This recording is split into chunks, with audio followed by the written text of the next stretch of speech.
coders, in this video we will be discussing what is a binary search tree. So binary search tree is basically a binary tree because every node has two nodes.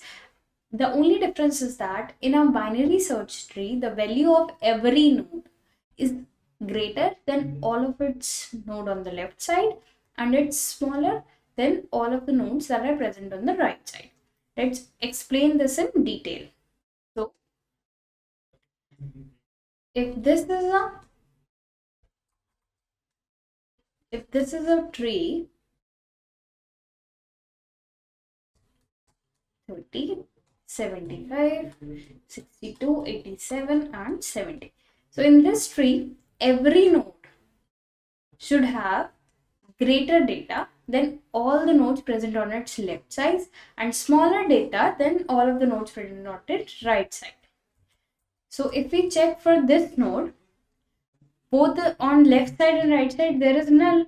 So this satisfies the property of a binary search tree because it has smaller value on the left side and greater on the right side. So all the leaf nodes always satisfy the property of binary search tree.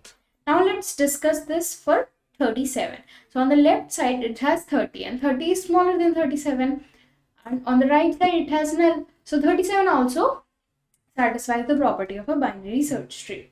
For 62 there is null on the left side and there is 70 on the right side, and 70 is greater than 62. So it also satisfies the property of a binary search tree. For 70, on the left side there are 62 and 70, and both of them are smaller than 75, and on the right side there is 87, which is greater than 75. So this is also satisfied. Now for 25, on the left side there is 12, which is smaller than 25, and on the right side there is 30 and 37, which are both greater than 25. So this is also satisfied. Now for our last node, if we have to check for 50, all the nodes on the left, that is 12, 25, 30 and 37, all of them are smaller than 50, and on the right side, that is 62, 70, 75 and 87, all of them are greater than 50. So this also satisfies the property of a BST. Now let's take an example where this fails.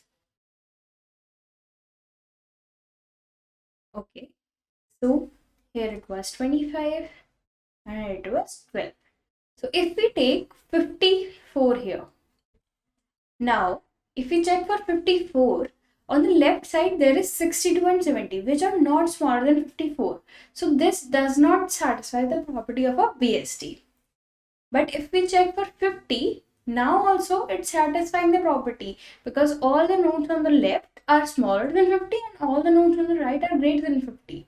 But we have to check for every node. So here the condition fails. So this is not a BST.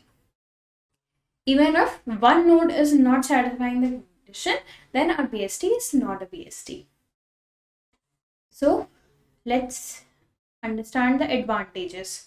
So what is the advantage of using a BST? Advantage of using the BST is that our searching becomes faster. Because let's see with an example. So we have a tree 12, 37, 80, 75, 87 and 62. So this is a BST, and if we have to find a data, for example, we have to find 37. For binary tree, we'll have to traverse all the nodes, and when we find the data, we will return. But for a BST, we just check whether our data is smaller. If our data is smaller, we'll make a call on the left, and if our data is greater than the node.data, then we'll make a call on the right. So here 37 is smaller than 50, so we only check on the left side. So we'll make a call on the left, we come here.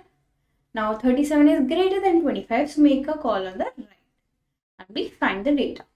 So we just had to travel here and here. So it makes our find function, it optimizes our find function to work on the complexity of log n. Now let's look at the differences between a BST and a binary tree. So all the functions that are dependent on the structure of a tree, those functions will be same for both binary tree and a BST, such as size function as well as sum. The code of both these functions will be same because both of them depend on the structure. But our max function as well as our min function is optimized using a BST.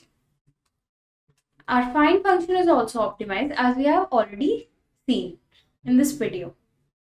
So all those functions which are dependent on the structure will be same, and all the other functions will be optimized using BST. So thank you for watching this video. I hope you liked it. I'll see you in the next video.